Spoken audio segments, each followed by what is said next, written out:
1911 সালের 25 March new York শহরের এক বিকেল হঠাৎই আগুনে দাউ দাউ করে জ্বলতে থাকে একটি পোশাক কারখানা। Triangle shirtwaist factory fire. সেই কারখানায় কাজ করতেন শত শত তরুণী শ্রমিক, বেশিরভাগই অধিবাসী নারী, যাদের বয়স ছিল মাত্র 14 থেকে 23 বছরের মধ্যে। ভবিষ্যৎ হোক নিরাপদ, বিনিয়োগ হোক বিশ্বস্ত, আর আমার পছন্দ সল্ট বে। ওয়েলকাম টু সল্ট বে। কারখানার মালিকরা শ্রমিকদের পালিয়ে যাওয়া ঠেকাতে দরজাগুলোতে তালা দিয়ে রাখতেন। আগুন লাগার পর মুহূর্তেই ধোঁয়া আর শিখায় ভরে যায় পুরো ভবন। ভেতরে আটকে পড়ে অসংখ্য নারী শ্রমিক। কেউ জানালা ভেঙে নিচে ঝাঁপ দেন, কেউ আগুনের মধ্যে চিৎকার করতে করতে প্রাণ হারান।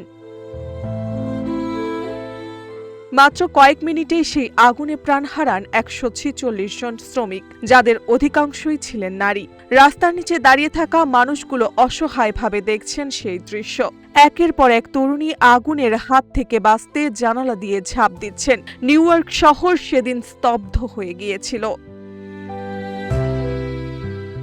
এই মর্মান্তিক ঘটনার পর বিশ্বজুড়ে শুরু হয় শ্রমিক অধিকার ও নারী নিরাপত্তা নিয়ে আন্দোলন। কর্মক্ষেত্রে নারীদের নিরাপত্তা, ন্যায্য মজুরি ও মর্যাদার দাবিতে মানুষের কণ্ঠ আরও জোরালো হয়ে ওঠে।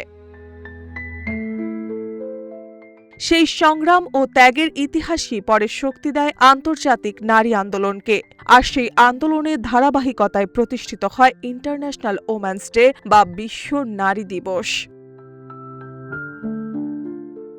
আজ আমরা যখন নারী দিবস উদযাপন করি, ফুল দেই, শুভেচ্ছা জানাই, তখন হয়তো মনে থাকে না সেই আগুনে পুড়ে যাওয়া তরুণীদের কথা। কিন্তু ইতিহাস মনে করিয়ে দেয় এই দিনটি শুধু উদযাপনের নয়, এটি সংগ্রাম, ত্যাগ আর অধিকার আদায়ের প্রতীক।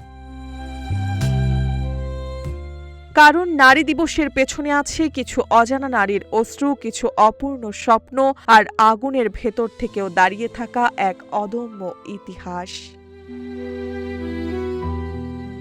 মার্জিয়া মৌ, রূপালী বাংলাদেশ।